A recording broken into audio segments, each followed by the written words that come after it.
Allahumma tah alaina bima'rifatil ilmi wa sahil akhlaqana bil hilm waj'alna mimman yastami'una al-qawla fayattabi'una ahsana. Allahumma ati nufusana taqwaha wa zakkiha anta khairu man zakkaha anta waliyuha wa maulaha. Allahumma arinal haqqa haqqan warzuqna ittiba'ah wa arinal batila batilan warzuqna istinabah. Amma ba'd. Alhamdulillah, tuan-puan yang saya hormati, malam ni insya-Allah kita sambung membaca, memahami dan mengambil manfaat daripada isi kitab Kekeliruan Umat, inilah jawapannya. Kita sampai ke muka surat 9, poin yang kelima daripada bab yang pertama, iaitu membicarakan tentang bid'ah. Sebelum daripada kita teruskan, insya-Allah bermanfaat untuk kita ingatkan kepada diri kita sendiri 3 adab yang praktikal dan 1 adab yang batin di dalam majlis ilmu. Iaitu pertama, di dalam majlis ilmu kita memilih cara duduk yang sesuai. Sekiranya tidak ada keuzuran, kita duduk sebagaimana duduk di dalam tahiyat awal, atau kita duduk sebagaimana duduk di dalam tahiyat akhir, atau kita duduk bersila. Elakkan daripada melunjurkan kaki, mengangkat kaki, menyandar dan sebagainya sekiranya tidak ada apa-apa keuzuran. Yang kedua, kita tumpukan perhatian kepada majlis ilmu yang kita hadiri, dengan tidak kita itu bersembang-sembang sesama sendiri, atau berlawak jenaka, atau menggunakan telefon yang tidak ada kaitan dengan majlis ilmu. Yang ketiga, kita muliakan apa-apa yang ada kaitan dengan ilmu, terutamanya pengajian kita ni secara asasnya adalah pengajian yang berkitab. Jadi tuan-tuan yang ada membawa kitab, maka pastikan kitab tuan-tuan tidak diletakkan di atas lantai, lebih-lebih lagi tidak diletakkan di hujung kaki dan seumpamanya, di riba atau diletak di atas rehal. 1 adab yang batin, ya, tadi 3 adab, insya-Allah orang boleh nampak macam mana cara kita duduk dalam majlis ilmu, sesuai atau tak sesuai. Adakah kita ada bersembang-sembang, adakah kita ada menggunakan telefon, adakah kita memuliakan kitab atau meletakkan kitab di atas lantai dan sebagainya. Tapi 1 adab yang terakhir ini adalah adab yang hanya kita dan Allah Subhanahu Wa Taala tahu, iaitu ikhlaskan niat kita hadir di majlis ilmu semata-mata untuk menuntut keredaan daripada Allah Subhanahu Wa Taala, yang kepadanya kita akan kembali, tak dapat tidak. Baik, selesai daripada 3 campur 1 adab tadi, mungkin sekali-sekala elok juga kita ingatkan bahawa tujuan kita menghuraikan isi kitab Kekeliruan Umat ini bukanlah untuk mencari persengketaan, tidak juga untuk membesarkan lagi perbalahan, malah tidak juga untuk memaksa orang lain menerima pandangan dan pendapat kita. Tujuan yang utama adalah moga-moga dengan memahami dalil-dalil yang ada di dalam kitab ini, sesiapa yang telah beramal dengan mana-mana amalan yang disebut di dalam kitab ini, maka hati mereka menjadi lebih tenang, pegangan mereka menjadi lebih mantap setelah mereka fahami dalil-dalil yang menjadi sandaran kepada amalan mereka.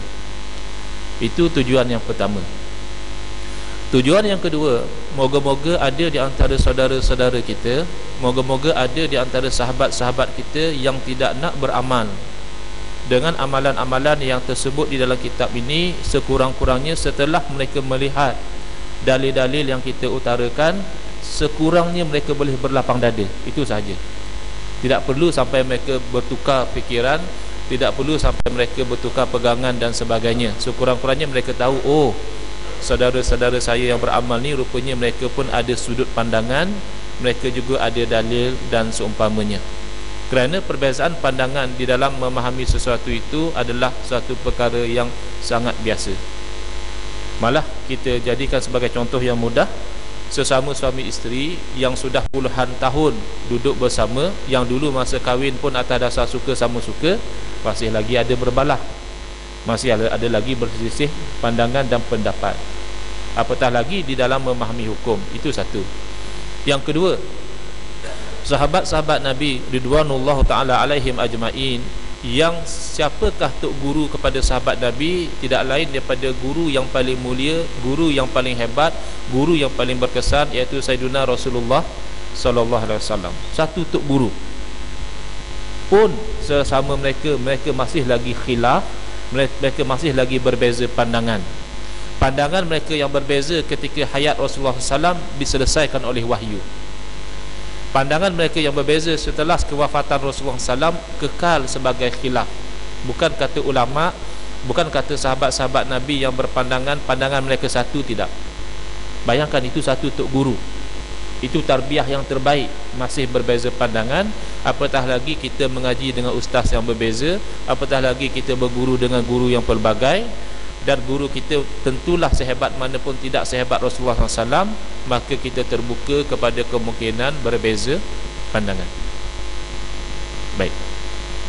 Jadi muka surat ke-9, poin yang kelima, pengarang menggariskan ulama-ulama yang menyokong pembahagian Al-Imam Izzuddin Ibn Abdissalam rahimahullah ta'ala, yang mana oleh kerana kuliah kita ni kuliah yang sebulan sekali, ya, biasanya saya minta kepada mana-mana surau atau masjid yang ada kekosongan, seboleh-bolehnya kuliah, bukan kuliah saya, ya, kuliah mana-mana ustaz lah, yang terbaik adalah 2 kali sebulan, ya, bukan atas dasar apa, atas dasar momentum.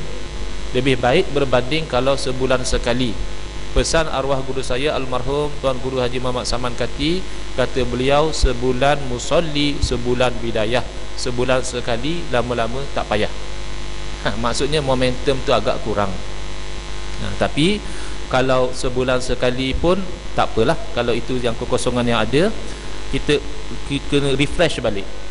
Sebelum ni kita telah lihat pembahagian bid'ah oleh Al-Imam Izzuddin bin Abdussalam kepada satu saja, iaitu malam yu'had fi ahdi Rasulillah sallallahu alaihi wasallam. Apa yang tidak pernah dilakukan pada zaman Rasulullah sallallahu alaihi wasallam masih hidup, maka itu di sisi Al-Imam Izzuddin bin Abdussalam beliau namakan sebagai bid'ah. Jadi kalau begitu, banyak sekali benda yang bid'ah. Sama ada benda itu berkaitan dengan dunia atau berkaitan dengan akhirat, banyak benda baru berlaku. Ataupun benda itu benda yang baik atau benda yang buruk, banyak sekali perkara yang termasuk dalam definisi bid'ah oleh Al-Imam Izzuddin bin Abdussalam. Tetapi setelah beliau buat satu definisi yang luas, beliau membahagikan bid'ah kepada 5, mengikut hukum syarak yang 5, hukum taklifi yang 5. Hukum syar'i ada 2 jenis, satu taklifi, satu wad'i. Yang menjadi fokus kita sekarang hukum taklifi. Apa dia hukum taklifi yang 5? Ada di sana hukumnya, namanya wajib. Takrif yang mudah, takrif yang simple untuk diingat, wajib. Kalau buat diberi pahala oleh Allah Subhanahu Wa Taala, kalau ditinggalkan akan mendapat dosa. Kalau sunat kurang sedikit, kalau buat ya sama dapat pahala, walaupun pahalanya tidak sebesar pahala wajib. Dan kalau ditinggalkan tidaklah sampai berdosa. Ada di sana yang haram, kalau dilakukan mendapat dosa, kalau ditinggalkan mendapat pahala. Ada di sana yang makruh, kalau dilakukan tidak sampai berdosa, tetapi kalau ditinggalkan diberi pahala. Dan ada di sana yang harus, mana-mana pun tidak ada masalah, tidak ada masalah dosa dan pahala, kecuali atas dasar niat yang baik. Tapi ada pilihan. Nak makan boleh, tak mau makan tak apa. Nak tidur boleh, kalau boleh jangan masa kuliah. Tidur tu termasuk dalam perkara yang harus secara asal, tapi boleh berubah hukum mengikut keadaan. Jadi kata Al-Imam Izzuddin bin Abdussalam, bid'ah itu bukan hukum. Bid'ah itu satu istilah merujuk kepada perkara yang baru. Kalau mengikut istilah beliau, merujuk kepada perbuatan-perbuatan baru, maksudnya tidak pernah dilakukan perbuatan tersebut di zaman Rasulullah sallallahu alaihi wasallam masih hidup. Jadi mesti ada hukum. Setiap perbuatan baharu ataupun lama mesti ada hukum. Jadi di situ dikatakan ada bid'ah yang wajibah, ada bid'ah yang sunnah ataupun mustahabbah, ada bid'ah yang jaizah, harus, ada bid'ah yang makruh, dan ada bid'ah yang muharramah, yang diharamkan. Kita dah bawa contoh-contoh Tuan-puan boleh rujuk dalam tabel di muka surat 8. Cuma elok kalau kita ambil satu peringatan, kadang-kadang ada setengah daripada sahabat kita yang tidak setuju bahawa ada di sana apa yang dinamakan bid'ah hasanah. Kata dia, orang yang duk berkata ada bid'ah hasanah pun masih celaru lagi, kata dia. Sama-sama mereka pun mereka khilaf lagi. Imam Syafi'i kata ada 2 bid'ah saja, bid'ah mahmudah dengan bid'ah mazmumah. Sedangkan Al-Imam Izzuddin bin Abdul Salam kata ada 5 jenis bid'ah. Kan kecelaru tu. Buat apa kita nak ikut mereka yang duk bagi bid'ah macam-macam? Ikut kami yang bagus, bid'ah satu je, iaitu dalalah. Semua bid'ah itu sesat, dan semua bid'ah itu, perkara baharu itu akan membawa kepada neraka. Jadi kita terangkan, yang membahagi 2 dan yang membahagi 5 tidak khilaf sebenarnya. Yang membahagi 5 memperincikan lagi yang membahagi 2. Siapa antara ulama' yang membahagikan bid'ah kepada 2 jenis? Awal-awal ulama' yang dapat kita dalam rekod adalah Al-Imam Syafi'i rahimahullah ta'ala. Ketika Al-Imam Syafi'i mengatakan al-bid'atu bid'atan, bid'ah itu 2 jenis bid'ah. Yang sepakat dengan sunnah, yang selari dengan sunnah itu terpuji, dan yang bertentangan dengan sunnah itu terkeji. Itu pembahagian Al-Imam Syafi'i. Diperdetailkan oleh Al-Imam Izzuddin bin Abdul Salam, yang terpuji atau diistilahkan oleh setengah ulama' yang lain sebagai bid'ah hasanah adalah bid'ah yang wajibah, yang wajib, terpujilah, ataupun sekurang-kurangnya mustahabbah, yang sunat, dan yang jaiz, yang harus pun masih boleh termasuk di dalam bid'ah yang hasanah. Bila bid'ah itu jadi sayyi'ah, apabila itu adalah bid'ah yang makruhah dan bid'ah yang muharramah. Bid'ah yang haram memang sayyi'ah, bid'ah yang makruhah pun sayyi'ah. Cuma nak namakan dolalah tu berat sangat, bid'ah sesat. Apa contoh dia bagi? Iaitu menghias masjid dengan ukiran. Menghias masjid dengan ukiran. Jadi masjid ni tempat ibadah, bukan tempat untuk dicantikkan.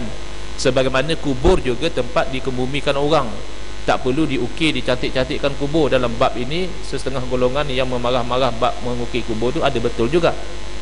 Sebab itu tidak termasuk di dalam perkara yang disuruh oleh syarak, sebab bukan tempat dicantikkan. Tapi kalau nak kata siapa yang mengukir masjid itu sesat, itu nampaknya berat. Tapi tak elok.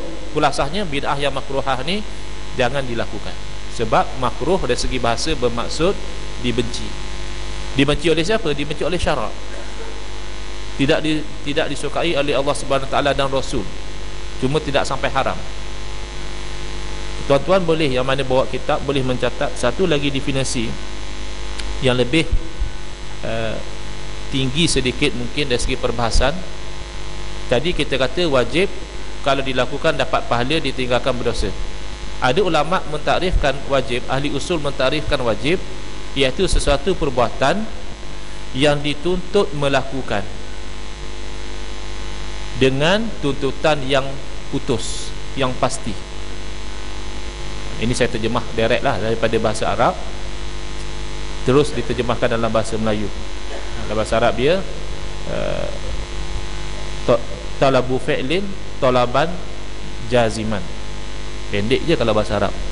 Kalau bahasa Melayunya, tuntut dilakukan dengan tuntutan yang putus, tidak ada pilihan. Jadi kalau sunat sama juga, tuntut dilakukan, perbuatan yang dituntut dilakukan dengan tuntutan yang tidak putus. Maksudnya masih ada pilihan, tapi disuruh buat. Tapi kalau tak buat pun tak apalah, taklah sampai berdosa. Gitu. Yang haram, tuntut tinggal. Satu perbuatan yang dituntut ditinggalkan dengan tuntutan yang putus, yang pasti. Tinggal. Nak buat juga tak boleh, kena tinggal. Maksudnya makruh kurang sedikit. Tuntut tinggal, satu perbuatan yang dituntut kita supaya meninggalkan dengan tuntutan yang tidak pasti, yang tidak putus. Dalam bahasa Arab disebut jazim. Talabu tarki talaban ghayra jazimin. Harus diberi khiyar, diberi pilihan. Buat boleh, tak mau buat pun tak apa. Jadi bid'ah terangkum di dalam 5 ni. Jadi ingat ya, yang 3 tadi wajib, sunat, harus, namanya bid'ah hasanah atau bid'ah mahmudah. terpuji ataupun baik. Yang dua iaitu makruh dan juga haram, itu bid'ah yang keji ataupun bid'ah yang buruk. Baik, boleh sampai kepada bid'ah yang dolal kalau membabitkan bab i'tiqad, qadariyah dan jabariyah. Itu kita nak terang jadi tajuk lain ya. Bab tauhid saya baca di Masjid Al-Khairiyah Keramat AU 3, Jumaat yang ketiga dan Jumaat keempat. Ini kita Jumaat pertama di sini, Jumaat kedua kitab yang sama di Taman Surau Taman Melewar, Jumaat ketiga dan keempat memang kita baca kitab tauhid. Itu kita hurai apa dia jabariyah, apa dia qadariyah, apa beza dia dengan ahli sunnah wal jamaah di mana dan sebagainya. Ya, ini sebagai contoh saja. Baik, di kalangan ulama yang menyokong pembahagian Al-Imam Izzuddin bin Abdul Salam bid'ah kepada 5 bahagian mengikut hukum syarak di dalam mazhab Hanafi, antaranya Al-Imam At-Turkimani, Al-Imam Al-Kirmani, Al-Aini, Ibn Abidin dan At-Tahanawi rahimahumullah, rahmatullah alaihim. Mazhab Maliki, Al-Imam At-Turtushi, Al-Imam Al-Qarafi, Al-Imam Ibn Al-Hajj dan Az-Zurqani. Dan dalam mazhab Al-Imam Syafi'i, sepakat di kalangan ulama mazhab Syafi'i mensetujui pembahagian bid'ah kepada 5 tadi, termasuk Al-Imam An-Nawawi dan Al-Imam Al-Hafiz Ibn Hajar Al-Asqalani. Siapa dia? Imam Nawawi mungkin tidak perlu diperkenalkan lah ya. Al-ma'ruf la yu'arraf, yang dah terkenal tak perlu lagi nak diperkenalkan. Al-Imam Ibn Hajar Al-Asqalani ni pun terkenal, tapi mungkin tidak familiar dengan kita berbanding dengan Imam Nawawi. Al-Imam Al-Hafiz Ibn Hajar Al-Asqalani adalah ulama dalam mazhab Al-Imam Syafi'i yang mensyarahkan kitab Sahih Al-Bukhari. Imam Nawawi pun mazhab Syafi'i mensyarahkan kitab Sahih Muslim. Jadi ini ulama yang bukan calang-calang. Dan ini satu pengajaran kepada kita yang baru menceburkan diri ke dalam bidang ilmu agama, yang baru belajar hadis, yang baru belajar tafsir. Bayangkan, ini disebut Amirul Mukminin fil hadis. Al-Imam Ibn Hajar Asqalani Amirul Mukminin, maksudnya raja orang Islam dalam bab hadis. Masih lagi tawaduk, dia tahu kedudukan dia dalam bab kaedah, dia ikut kaedah Imam Syafi'i. Jadi dia ni ulama bermazhab Syafi'i. Tiba-tiba kita baru faham beberapa hadis, baru faham beberapa terjemahan, terus kita nak jadi mujtahid mutlak, tidak mahu lagi pakai mazhab, nak ijtihad sendiri. Ini dibimbangi membawa kepada kesesatan. Hati-hati. Seruan supaya kembali kepada Al-Quran dan Sunnah, sekiranya tidak betul praktikalnya, akan membawa kita lebih jauh daripada Quran dan Sunnah. Takkan salah Ustaz, jangan nak merapu lah Ustaz, takkan kembali pada Quran dan Sunnah pula tak betul. Ya, slogan yang selalu diwar-warkan oleh sebahagian daripada sahabat-sahabat kita adalah at-tamassuku bil kitabi was sunnah ala manhaji salafil ummah. Mengikut Al-Quran dan Sunnah, mengikut Quran dan hadis, mengikut juga cara dan manhaj salaf, golongan, 3 golongan umat ini, 3 generasi umat ini yang awal. Adakah kita setuju dengan seruan mereka? 100%, mi'ah bi mi'ah, ala ra'si wal ain, tak bangkang sedikit pun. Seruan tu memang seruan yang sangat logik. Kembali kita itu berpegang pada Quran dan Sunnah, mengikut sahabat Nabi, mengikut tabi'in, mengikut tabi' tabi'in. Sangat cantik. Cuma yang di sebalik itu yang kita tak setuju. Apabila mereka menyeru kita supaya kembali kepada Al-Quran dan Sunnah, yang mereka maksudkan adalah supaya kita meninggalkan ulama.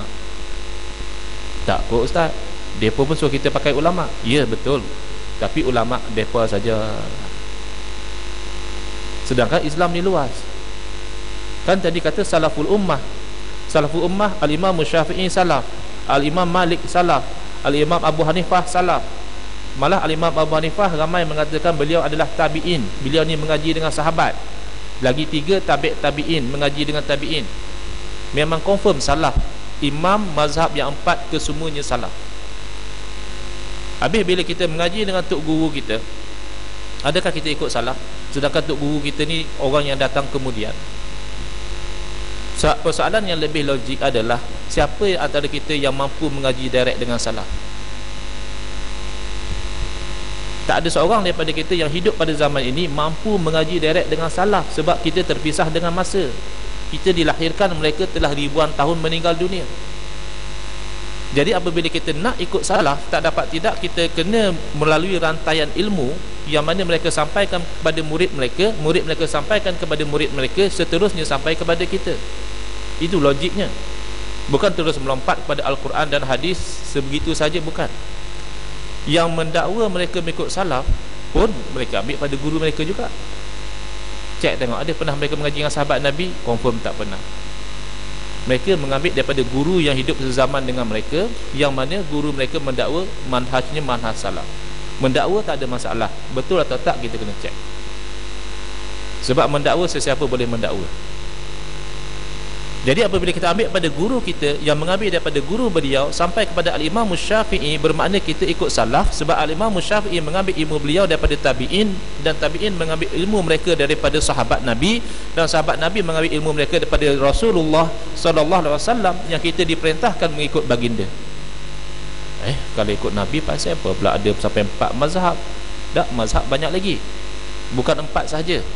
Tetapi kenapakah ulama' mewajibkan kita mengikut salah satu daripada 4 mazhab ni? Ada orang tertanya-tanya, dia kata, Ustaz, yang mujtahid bukan 4 orang ni, Ustaz. Sahabat-sahabat Nabi ada yang mujtahid. Mujtahid maksudnya boleh gali hukum direct daripada Quran dan Sunnah, tak payah ikut orang dah. Sahabat-sahabat Nabi ramai yang mujtahid, tapi minoriti. Walaupun ramai, dianggap minoriti. Majoriti tidak sampai kepada peringkat faqih. Tabi'in pun ramai juga yang mujtahid.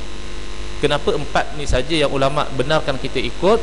Jawapannya kerana mazhab imam-imam mujtahid yang lain tidak terjaga oleh anak murid mereka, maka tidak sampai mazhab mereka kepada kita dengan jalan yang selamat. Kita tahulah dalam masalah ni Sayyidina Ibn Abbas berpendapat macam ni. Dalam masalah macam ni, contohnya Al-Imam Sufyan As-Sauri berpandangan macam ni, Al-Laith berpandangan macam ni, Asy-Sya'bi berpandangan macam ni. Tapi kita nak ikut, kita tak tahu mazhab mereka secara total. Mungkin pandangan dia dalam masalah itu merupakan istisna, merupakan exception, merupakan pengecualian. Bunyi masuk waktu kah? Jadi tiba-tiba kita ikut yang pengecualian, kita jadikan itu sebagai kaedah umum. Sebab kita tak mengaji mazhab dia, tak sampai ilmu itu kepada kita secara intact. Berbeza dengan 4 mazhab ini, sampai kepada kita secara mutawatir, daripada satu generasi kepada satu generasi, pada satu generasi sampai kepada kita. Habis kenapa berbeza Syafi'iyah dengan Syafi'i? Kan ada orang komplain macam tu, kamu ni mendakwa saja ikut mazhab Syafi'i, sedangkan fatwa Imam Syafi'i dalam kitab Al-Um macam ni, kamu ikut macam lain. Sabar dulu. Bila kita kata kita mazhab Syafi'i, itu secara tajawuz, maksudnya secara longgar. Sebenarnya kita mengikut mazhab ulama'-ulama' yang mengikut Imam Syafi'i. Jadi oleh kerana mereka tidak ta'assub, orang kata ikut mazhab ni ta'assub. Buktinya mereka tidak ta'assub, banyak fatwa Syafi'iyah, ulama'-ulama' mazhab Syafi'i yang tidak sama dengan mazhab imam mereka. Sebab mazhab Imam Syafi'i yang sebenar adalah qaul jadid, pendapat Imam Syafi'i selepas berpindah ke Mesir. Itu mazhab Imam Syafi'i yang sebenar. Mazhab Imam Syafi'i yang qadim, Imam Syafi'i dah tinggal, diubah fatwa. Tapi tidak semua mazhab jadid, mazhab Imam Syafi'i selepas pindah ke Mesir diikut oleh Syafi'iyah. Itu tandanya mereka mengkaji. Bukan sebagaimana yang dituduh bahawa orang ikut mazhab ni ta'assub, tak. Sehingga dikatakan anak murid Al-Imam Abu Hanifah, Abu Yusuf dan juga Muhammad bin Al-Hasan, banyak sekali fatwa anak murid yang 2 orang ni tidak sama dengan fatwa Imam Abu Hanifah. Tapi tetap mereka dianggap ulama' Hanafiyah. Dan ada yang lebih banyak sama dengan mazhab Syafi'i, dia ulama' Hanafi, fatwa dia lebih banyak sama dengan mazhab Syafi'i. Seumpama Imam Zufar anak murid Abu Hanifah, tapi fatwa banyak sama dengan mazhab Al-Imam Syafi'i, sebab dasar ijtihad. Jadi itu kita boleh faham bahawa bila kita mengikut salah satu daripada mazhab yang 4, kita mengikut salah. Bila kita lari daripada mazhab yang 4, kita ada risiko mengikut hawa nafsu, dan sanad kita tidak sampai kepada Rasulullah sallallahu alaihi wasallam. Ada masa lagi ke? Berapa minit lagi? 2 minit sempat insyaAllah. Jadi orang yang mendakwa mereka mengikut salaf, biasanya kebenaran itu setakat Al-Imam Ahmad ibn Hanbal sahaja. Kenapa saya kata macam tu? Mereka kata kami ikut salaf. Bila kita cek apa yang mereka ikut, kebanyakannya adalah fatwa-fatwa Imam Ahmad bin Hanbal. Okey, tak ada masalah. Imam Ahmad bin Hanbal memang salaf, memang ulama mujtahid, layak diikut. Malangnya ada satu orang ulama di dalam mazhab Imam Ahmad bin Hanbal bernama Al-Imam Ibn Taymiyah rahimahullah ta'ala. Beliau ini banyak fatwa-fatwa beliau bercanggah dengan fatwa Imam Ahmad bin Hanbal, dan beliau bukan salaf. Beliau hidup pada tahun 700 Hijriah, sekitar tahun 700 Hijriah, memang confirm bukan salaf. Okey, yang malangnya fatwa-fatwa beliau yang bertentangan dengan fatwa Imam Ahmad bin Hanbal dianggap sebagai pendapat salaf, dan pendapat Imam Ahmad bin Hanbal ditolak. Itu masalah dia. Kemudian apabila datang Syekh Muhammad bin Abdul Wahhab pada kurun ke-12 Hijriah, memberi satu nafas baru kepada ajaran Al-Imam Ibn Taymiyah. Mana-mana fatwa Syekh Muhammad bin Abdul Wahhab yang bertentangan dengan fatwa Al-Imam Ibn Taymiyah dianggap sebagai salaf. Sedangkan kurun ke-12 Hijrah memang confirm bukan salaf. Dan ada beza yang besar antara Al-Imam Ibn Taymiyah dengan Syekh Muhammad bin Abdul Wahhab. Al-Imam Ibn Taymiyah memang diakui kealiman beliau, memang beliau orang alim. Cuma bila fatwa beliau melanggar ijma', fatwa yang melanggar ijma' ditolak oleh ulama. Saya pernah sebut antara fatwa beliau yang ditolak, memfatwakan sengaja bermusafir untuk ziarah makam Rasulullah SAW adalah musafir maksiat. Menziarah makam Rasulullah SAW, kita bermusafir, packing barang, beli tiket kapal terbang, nak pergi mana? Nak pergi ziarah makam Nabi, hukumnya haram di sisi Al-Imam Ibn Taymiyah, hukumnya sunat di sisi semua ulama selain daripada beliau. Jadi ditolak fatwa beliau, walaupun beliau alim.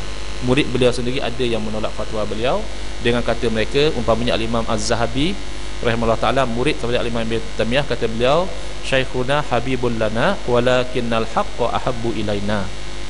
Tok guru kami memang seorang yang kami kasih, tapi kebenaran itu terlebih kasih kepada kami. Jadi minta maaf tok guru, kami bukan tak kasih pada tok guru, tapi fatwa tok guru yang tak betul kami tak boleh ikut. Wallahu alam. InsyaAllah kita akan sambung selepas azan. Kalau tuan-tuan ada soalan, boleh diajukan.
Alhamdulillah wassalatu wassalamu ala Rasulillah.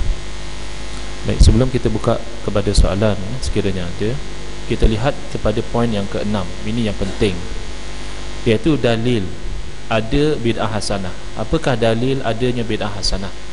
Ya, sebab bila kita katakan sesuatu di dalam agama, perlu di sana ada dalil.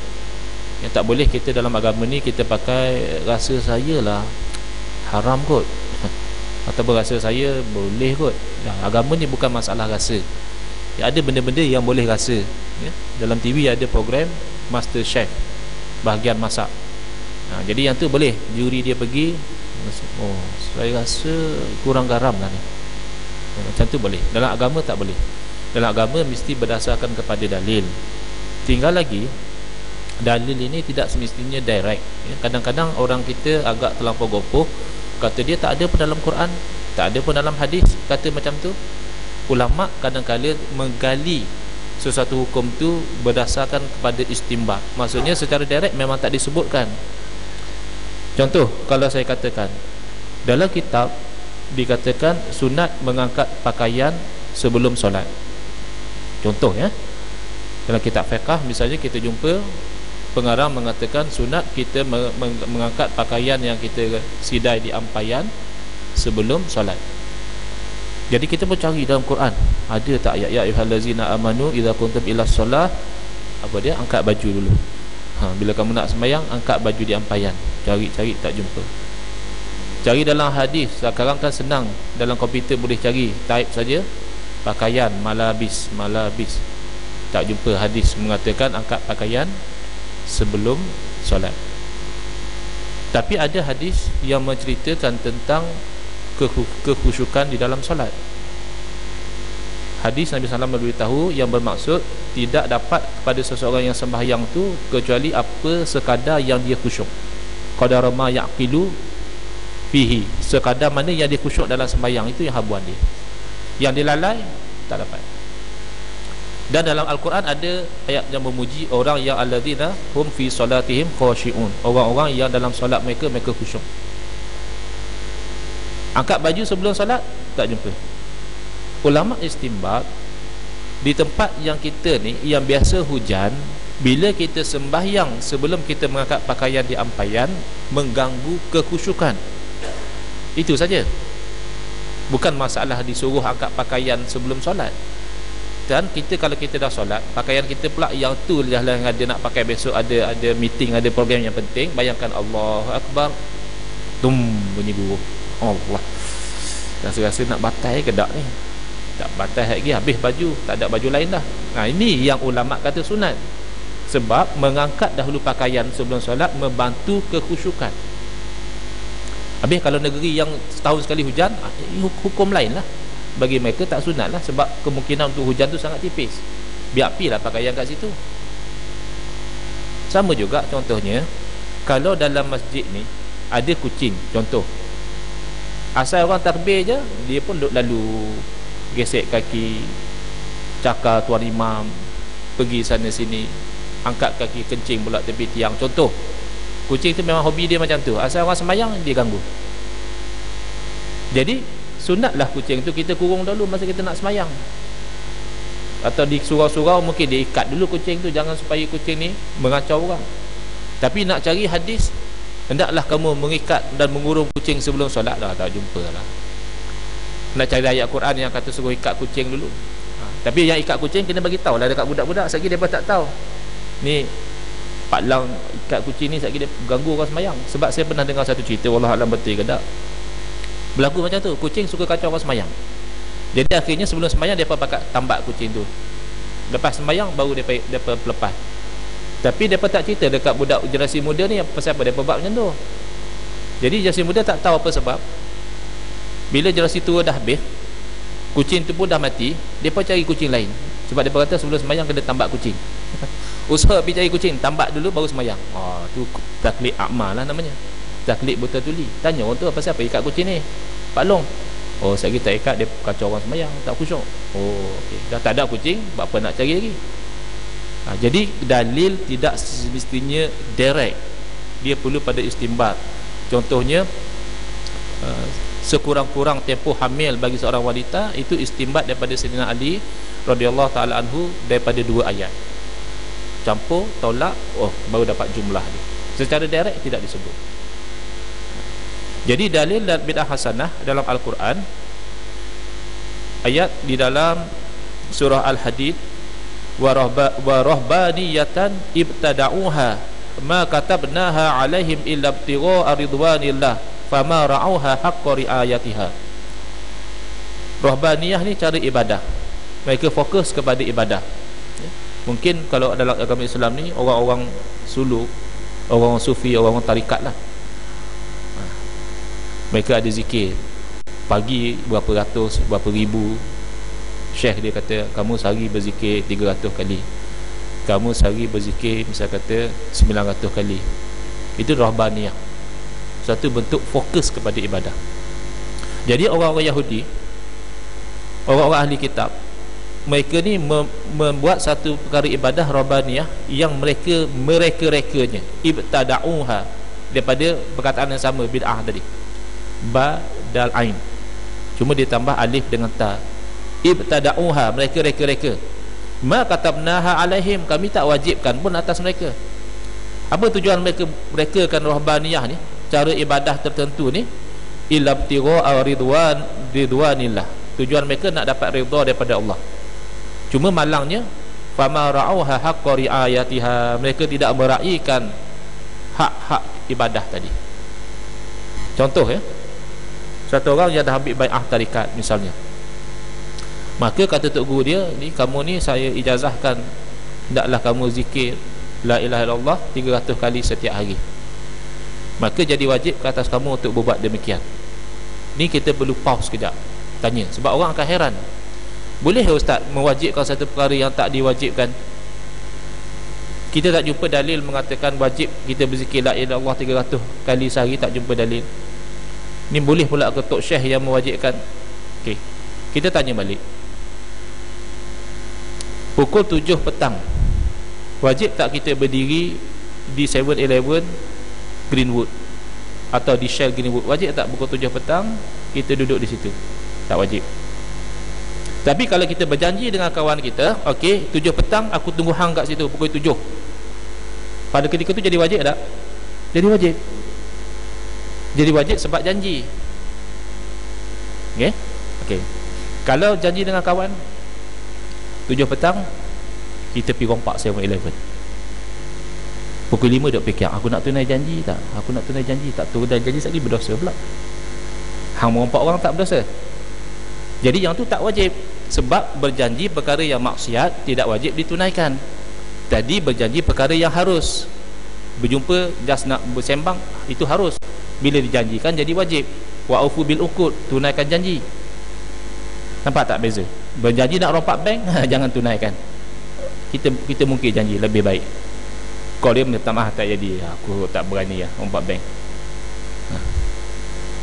Baik, kalau berjanji yang haram tidak ditunaikan, berjanji yang harus wajib ditunaikan, berjanji untuk buat perkara yang sunat, tentu lebih aula wajib. Perkara yang harus pun jadi wajib sebab berjanji, takkan perkara yang sunat tak boleh jadi wajib sebab berjanji. Jadi wirid-wirid tadi jadi wajib ke atas orang tadi sebab dia dah janji dengan tok guru dia, ya tok guru, saya janji saya akan wirid 300 kali sehari. Atas dasar menunaikan janji maka jadi wajib. Jadi kena faham. Jadi orang-orang ahli kitab ni, bila dia dah buat sesuatu amalan, yang mana amalan tu amalan yang baik, dia pula buat tunggal langgang. Hari-hari rajin dia buat, hari dia malas dia tak buat. Jadi kita tengok keterangan. Ayat ini bukan mencela Bani Israel kerana mengada-adakan hidup kependetaan tadi, yang nak beribadah kepada Allah itu bagus, tapi mereka dicela kerana tidak menunaikannya dengan sebenar-benarnya. Yang itu dicela. Jadi kita kena faham ya, dalam ibadah yang telah ditetapkan bentuk dan rupanya, nanti akan ada terang dalam kitab ni insya-Allah, yang tu kita tak boleh ubah. Jangan pada reka pula malam ni aku rasa nak baik pada malam lain lah. Hari ni aku sembahyang isyak 8 rakaat. Oh, tu tak boleh. Sebab itu bentuk ibadah yang dah ditetapkan. Isyak 4 rakaat. Nak buat 3 tak boleh, nak buat 2 kalau diberi pengecualian, kosor. Kalau saja-saja tak boleh. Nak buat 8, lebih baik kan buat 8 daripada buat 4? Tak boleh. Tapi ibadah yang tidak ditetapkan secara khusus bentuknya, yang itu membuat kebanyakan yang baik bermaksud lebih baik. Contohnya selawat.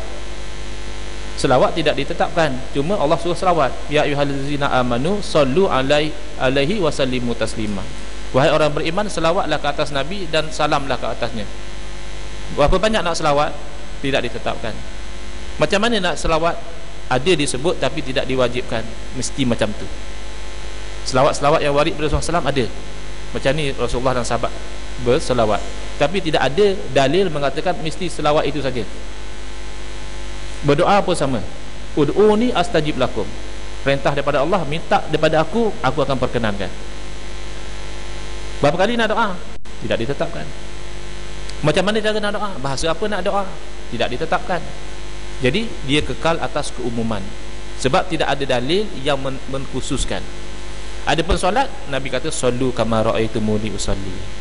Kalau nak semayang macam hangpa tengok aku semayang. Jangan duk semayang pasien lain. Habis kita tak tengok Nabi semayang, kita belajar pada tok guru kita lah. Tok guru kita belajar pada tok guru dia, sampailah kepada orang yang pernah nampak Nabi solat. Itu ceritanya. Haji pun sama, itu pun masih ada khilaf, sebab ulama dalam menilai dalil berbeza penilaian. Baik, ada lebih kurang 5 minit lagi. Kalau ada soalan.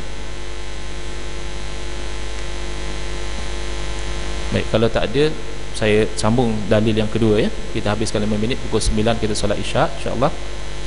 Iaitu hadis. Ya, dia dahulukan, pengarang ni menyusun okey dalil Al-Quran dahulu. Kemudian bawa dalil hadis. Riwayat daripada Abdul Rahman bin Abdul Qari tentang salat tarawih, di mana beliau Abdul Rahman ni pembantu kepada Sayyidina Umar. Satu malam berjalan dengan Sayyidina Umar bulan Ramadan pergi ke masjid. Mereka mendapati sekumpulan sahabat solat bersendirian dan yang lain berjemaah.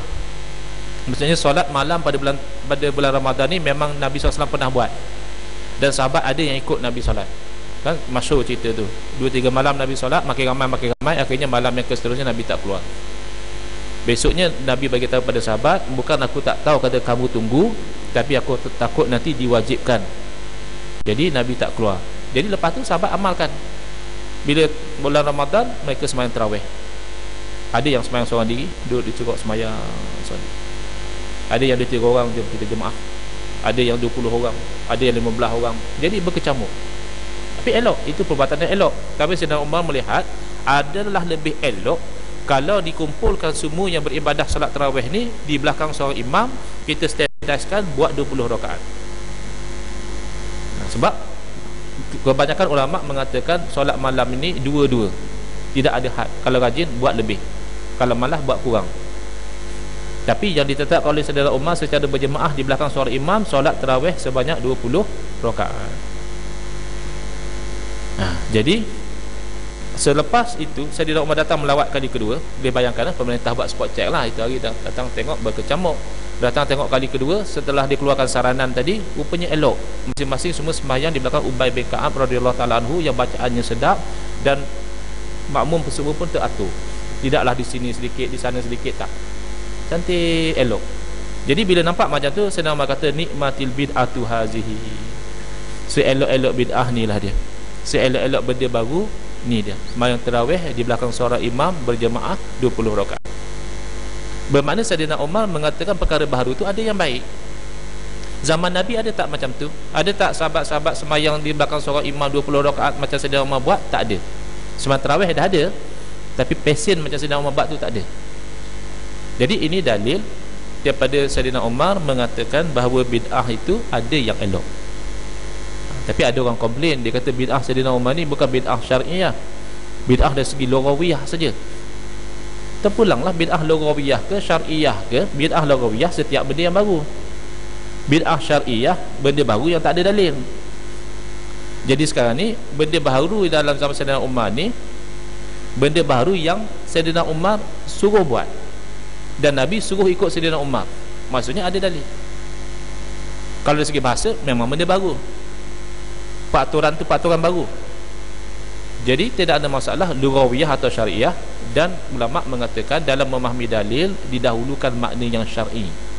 Kalau ada pertembungan antara makna yang syarak dengan makna yang bahasa, didahulukan makna yang bahasa. Contohnya aqimus solah, dirikanlah semayang. Tapi as-solah dari segi bahasa doa. Maksudnya kita tak payah semayang, buat apa, doa saja, kita dah tunaikan perintah Allah. Dah ulama kata antara makna yang syar'i dengan makna yang lughawi, makna yang syarak dan makna yang bahasa, kita dahulukan makna yang syarak. Jadi bila aqimus solah, kita semayang sebagaimana yang kita ketahui, bukan doa saja tidak memadai. Itu dalil yang kedua. 2 minit lagi, insya-Allah sempat dalil yang ketiga. Man ibtada'a dalalatan la yardaha Allah wa la rasuluhu kana alaihi mislu asami man amila biha la yanqusu zalika min awzarihim syai'a. Barang siapa yang melakukan perkara baharu yang sesat, yang Allah dan Rasul tidak redha, maka dia menanggung dosa orang yang beramal dengan kesesatan tadi, tak berkurang walau sedikit pun. Kalau nak reka satu perkara baru, nak reka satu amalan baru, pastikan amalan tu yang Allah redha. Takut nanti kita duk tanggung dosa orang lain yang tiru kita. Kita buat sekali lah. Di Greenwood ni tak ada lagi orang lelaki pakai subang sebelah, kita yang first sekali buat. Oh, orang tengok cool juga pakai subang, patut orang tiru. Dapat kita share, tak berkurang sedikit pun. Baik, sebelum kita huraikan, kita nak tanya dulu. Kalaulah malam ni saya buat announcement, saya asal daripada Terengganu, saya buat satu announcement. Saya kata para jemaah yang mana asal daripada Terengganu, nanti lepas solat tolong jumpa saya dekat luar. Kalaulah saya buat announcement macam tu, agak-agak yang daripada Johor tunggu tak? Yang daripada Pahang agak-agak akan jumpa saya di luar tak? Sedangkan saya tak sebut pun, saya cuma sebut siapa ahli jemaah yang daripada Terengganu tolong jumpa saya kat luar. Saya tak kata yang daripada Johor jangan datang, saya tak kata yang daripada Pahang jangan. Tapi itu namanya mafhum mukhalafah. Fahaman daripada saya kata orang Terengganu tolong jumpa saya, maksudnya selain daripada orang Terengganu tak perlulah jumpa saya, boleh balik terus. Anda tahu kok saya nak bagi wang ihsan ke?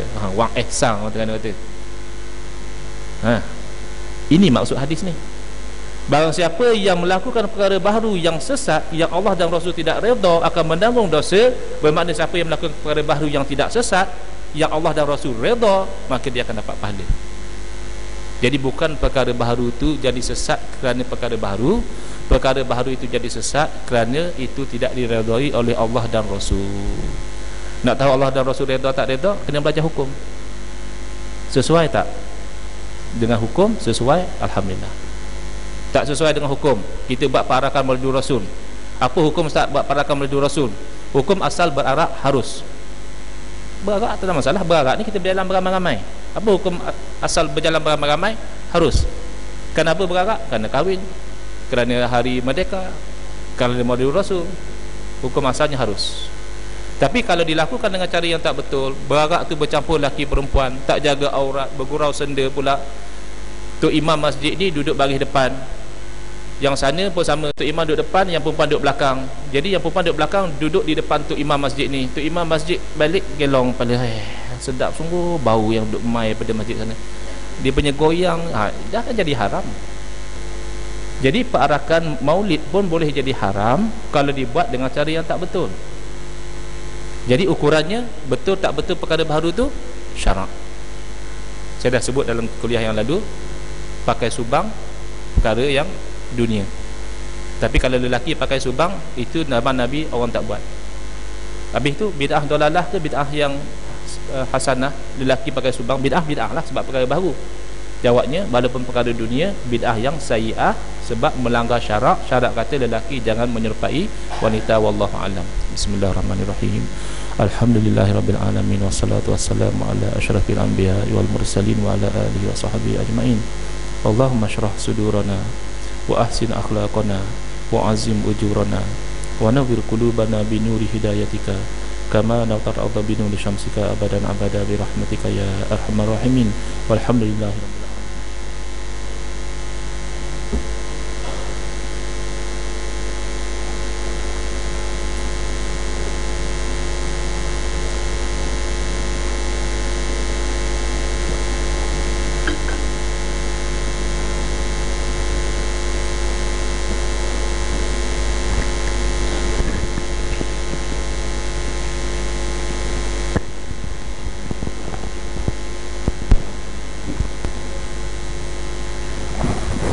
الله أكبر الله أكبر. أشهد أن لا إله إلا الله. أشهد أن محمدا رسول الله. حي على الصلاة حي على الفلاح. قد قامت الصلاة قد قامت الصلاة. الله أكبر الله أكبر. لا إله إلا الله.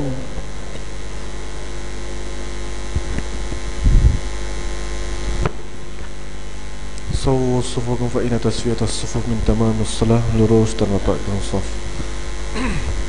أعوذ بالله من الشيطان الرجيم. بسم الله الرحمن الرحيم. الذي يوسوس في صدور الناس من الجنة والناس. صلي لله تعالى. الله أكبر الله أكبر كبيرا والحمد سبحان الله.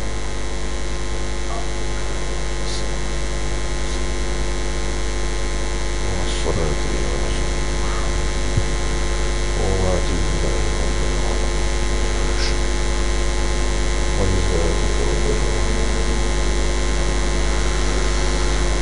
بسم الله الرحمن الرحيم. الحمد لله رب العالمين. الرحمن الرحيم. مالك يوم الدين. إياك نعبد وإياك نستعين.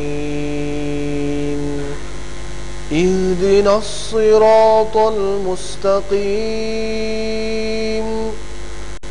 صراط الذين أنعمت عليهم